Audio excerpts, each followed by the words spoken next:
Hello friends, welcome to Tutor Joes. இன்னைக்கு நம்ம பார்க்க போகிற டாபிக் பார்த்திங்கன்னா பூட்ஸ்ட்ராப்பில் பேனல்ஸ் அப்படின்ற டாபிக் பற்றி நம்ம பார்க்க போகிறோம். ஸோ பேனல்ஸ்னால் நம்ம எப்படி க்ரியேட் பண்ணுறது அண்ட் தென் எப்படி அதை மாடிஃபை பண்ணுறது அப்படின்றத பற்றி பார்க்க போகிறோம்.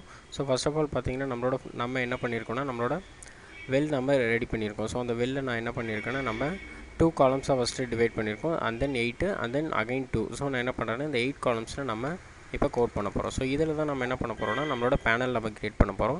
ஸோ பேனல் க்ரியேட் பண்ணுறதுக்கு முன்னாடி நம்ம என்ன பண்ணுறோன்னா ஒரு டிவ் நம்ம ரெடி பண்ணுறோம். ஸோ அந்த டிவ்வில் நம்மளோட கிளாஸில் நான் ரோ அப்படின்னு சொல்லி நான் கொடுத்துக்கிறேன். ஸோ நான் அந்த 8 காலம்ஸ்குள்ளே நான் ஒரு ரோன்னு சொல்லி கொடுக்குறேன். தென் அகைன் நம்ம என்ன பண்ணுறோன்னா நம்ம ஒரு டிவ் நம்ம ரெடி பண்ணுறோம்.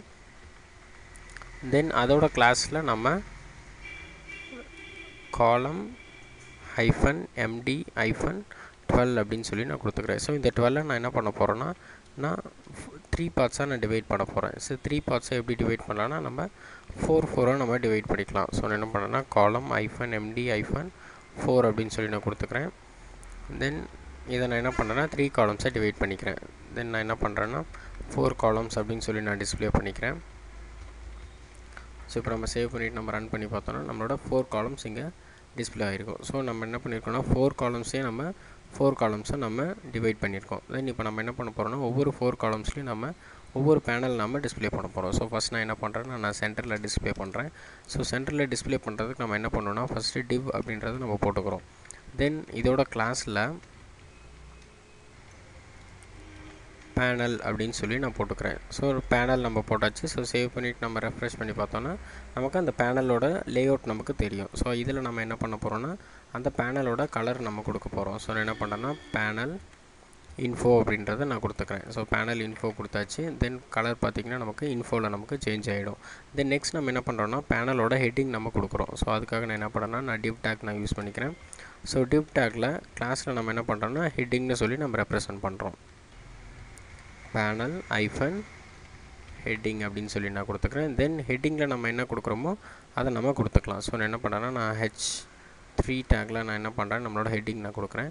ஸோ நான் என்ன பண்ணுறேன்னா நான் ஆர்டிக்கல் 1 அப்படின்னு சொல்லி நான் கொடுத்துக்கிறேன். ஸோ இப்போ நீங்கள் சேவ் பண்ணிவிட்டு நீங்கள் ரெஃப்ரெஷ் பண்ணி பார்த்தீங்கன்னா உங்களோட ஆர்டிக்கல் 1 வந்து உங்களுக்கு டிஸ்பிளே ஆகணும். ஸோ நெக்ஸ்ட் நம்ம என்ன பண்ண போகிறோம்னா பேனல் கண்டென்ட் வந்து நம்ம கொடுக்க போகிறோம். ஸோ நான் என்ன பண்ணுறேன்னா அகைன் இந்த ஹெட்டிங்க்கு அடுத்தது நம்ம பேனல் கண்டென்ட் நம்ம கொடுக்க போகிறோம்.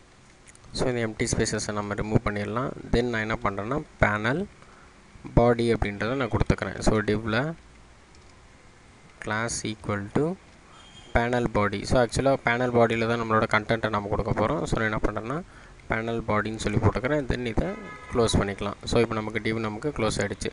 ஸோ கண்டென்ட்டில் நம்ம என்ன பண்ணலாம்னா நம்ம இப்போதைக்கு நம்ம இப்போ ஒரு பேராகிராஃப் டேக்கில் நம்ம சிம்பிளாக ஒரு மெசேஜ் மாதிரி நம்ம கொடுத்துக்கலாம். ஸோ நம்ம என்ன பண்ணலாம்னா இட்டாலிக்ஸ் டேக்கில் நம்ம this is panel content. So உங்களுக்கு புரியறதுக்காக நான் என்ன பண்ணுறேன்னா யூ கேன் எடிட் ஹியர் அப்படின்னு சொல்லி நான் கொடுத்துக்கிறேன். You can edit this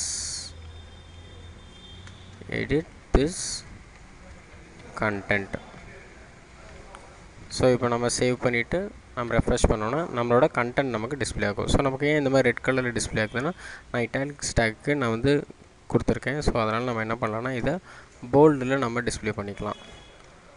so இப்போ சேவ் பண்ணிவிட்டு நம்ம ரெஃப்ரெஷ் பண்ணோன்னா நமக்கு போல்டில் நமக்கு டிஸ்பிளே ஆகிடும். ஸோ இப்போ இதில் பார்த்திங்க அப்படின்னா எனக்கு ஒரு இமேஜ் எனக்கு பிரிண்ட் ஆகணும் அப்படின்னு நம்ம என்ன பண்ணலாம்னா நம்ம பாடியில் நம்ம ஒரு இமேஜ் டேக் நம்ம கொடுத்துக்கலாம். ஸோ இமேஜ் கிளாஸ் ஈக்குவல் டுன்னு போட்டுக்கிறேன். ஸோ கிளாஸ் நான் என்ன பண்ணுறேன்னா இமேஜ் ஸ்பேஸ் இமேஜ் ரெஸ்பான்சிவ் அப்படின்றத நான் கொடுத்துக்கிறேன். இமேஜ் ரெஸ்பான்சிவ் நான் கொடுத்துக்கிறேன். தென் நெக்ஸ்ட்டு பார்த்திங்கன்னா இமேஜோட சோர்ஸ் நம்ம செட் பண்ண போகிறோம். ஸோ சோர்ஸ் ஈக்குவல் டு நான் போட்டுக்கிறேன். தென் இமேஜோட சோர்ஸ் பார்த்திங்கன்னா நான் இமேஜில் நான் ஜாக்கி அப்படின்ற இமேஜ் நான் வச்சுருக்கேன். ஸோ நான் என்ன பண்ணுறேன்னா ஜாக்கி இமேஜை நான் போட்டுக்கிறேன். ஸோ இப்போ டிஸ்பிளே பண்ணி பார்த்தோன்னா நம்மளோட இமேஜோட சோர்ஸ் நமக்கு நீங்கள் டிஸ்பிளே ஆகிடும். ஸோ இங்கே பார்த்திங்கன்னா நம்ம ரெஸ்பான்சிவ் பண்ணும்போதும் நம்மளோட இமேஜஸ் நமக்கு தகுந்த மாதிரி நமக்கு ரெஸ்பான்சிவ் ஆகிடும். ஸோ நான் என்ன பண்ணியிருக்கேன்னா டிஃபால்ட்டாக நான் 100 சைஸ் கொடுத்துருக்கேன். ஸோ அதனால் நமக்கு இப்படி டிஸ்பிளே ஆகுது. ஸோ 100x100 நமக்கு டிஸ்பிளே ஆகுது. ஸோ அதை நம்ம வேணும்னா நம்ம சேஞ்ச் பண்ணிக்கலாம். ஸோ நான் என்ன பண்ணுறேன்னா சிஎஸ்எஸில் நம்மளோட சிஎஸ்எஸ் ஸ்டைலிங்கில் நம்ம சேஞ்ச் பண்ணிக்கலாம். ஸோ நான் என்ன பண்ணுறேன்னா ஒரு 150 நான் கொடுத்துக்கிறேன். ஸோ 150, 150 அப்படின்றத நான் கொடுத்துக்கிறேன். ஸோ சேவ் பண்ணிவிட்டு நம்ம ரெஃப்ரெஷ் பண்ணோன்னா நம்மளோட சைஸ் நமக்கு சேஞ்ச் ஆகிடும். ஸோ இந்த மாதிரி நம்ம கொடுத்துக்கலாம். தென் அதோட பேனல் பார்த்திங்கன்னா அந்த இமேஜுக்கு அடுத்தது ஒரு பிஆர் நமக்கு டிஸ்பிளே ஆகணும். தென் அதுக்கு அடுத்தது நம்மளோட கண்டென்ட் நமக்கு டிஸ்ப்ளே ஆகணும். ஸோ இந்த மாதிரி நமக்கு டிஸ்ப்ளே ஆகும். ஸோ இதே மாதிரி நம்ம என்ன பண்ணலாம்னா நம்மளோட 2 காலம்ஸ்லையும் நம்ம டிஸ்ப்ளே பண்ணிக்கலாம். ஸோ நான் என்ன பண்ணுறேன்னா இந்த 4 காலம்ஸில் இருக்கிற இந்த பேனல்லேருந்து நான் வந்து காப்பி பண்ணிக்க போகிறேன். ஸோ காப்பி பண்ணி நம்ம என்ன பண்ணலாம்னா நம்ம இன்னொரு 4 காலம்ஸில் நம்ம டிஸ்ப்ளே பண்ணிக்கலாம். ஸோ இதில் நம்ம டிஸ்ப்ளே பண்ணிக்கலாம். ஸோ நான் என்ன பண்ணுறேன்னா இன்ஃபோக்கு பதிலாக நான் டேஞ்சர் அப்படின்றத நான் கொடுக்குறேன். ஸோ பேனலோட கலர்ஸ் நம்ம சேஞ்ச் பண்ணிக்கலாம். ஸோ ஆக்சுவலாக இது ஆர்டிக்கல் 1 அண்ட் தென் இது ஆர்டிக்கல் 2. தென் நான் என்ன பண்ண போகிறேன்னா இன்னொரு 4 காலம்ஸில் நம்ம ரிமைனிங் இருக்கிறத நம்ம சேஞ்ச் பண்ண போகிறோம். ஸோ இதை நான் பேஸ்ட் பண்ணிக்கிறேன். இதில் பார்த்திங்கன்னா நம்ம ஆர்டிக்கல் 3ன்னு சொல்லி நம்ம டிஸ்ப்ளே பண்ணிக்கலாம். தென் பேனலோட கலர் நம்ம சேஞ்ச் பண்ணிக்கலாம். ஸோ நான் என்ன பண்ணுறேன்னா சக்ஸஸ்னு சொல்லி நான் சேஞ்ச் பண்ணிக்கிறேன். இப்போ நீங்கள் சேவ் பண்ணிவிட்டு நீங்கள் ரெஃப்ரெஷ் பண்ணி பார்த்தீங்கன்னா உங்களோட பேனல்ஸ் எல்லாமே உங்களுக்கு கலர்ஃபுல்லாக உங்களுக்கு டிஸ்ப்ளே ஆகும். இந்த பேனல்ஸை நீங்கள் என்ன பண்ணலான்னா நீங்கள் ரெஸ்பான்சிவாக யூஸ் பண்ணாலுமே உங்களோட பேனல்ஸ் எல்லாம் உங்களுக்கு கரெக்டான அலைன்மெண்ட்டில் உங்களுக்கு டிஸ்ப்ளே ஆகும். ஸோ இங்கே பார்த்தீங்கன்னா உங்களுக்கு கரெக்டாக டிஸ்ப்ளே ஆகுது. ஸோ இதான் வந்து ரெஸ்பான்சிவ் பேனல்ஸ். ஸோ பூட்ஸ்ட்ராப்பில் இந்த மாதிரி ரெஸ்பான்சிவ் பேனல்ஸை நம்மளால் ஈஸியாக க்ரியேட் பண்ணிக்க முடியும். ஸோ இந்த மாதிரி அட்வான்ஸ்டு வீடியோஸ் உங்களுக்கு வேணும் அப்படின்னு பார்த்தீங்கன்னா www.yodachoose.com விசிட் பண்ணுங்கள். தென் மறக்காமல் எங்களோட யூடியூப் சேனலை சப்ஸ்கிரைப் பண்ணிவிடுங்க. Thank you friends.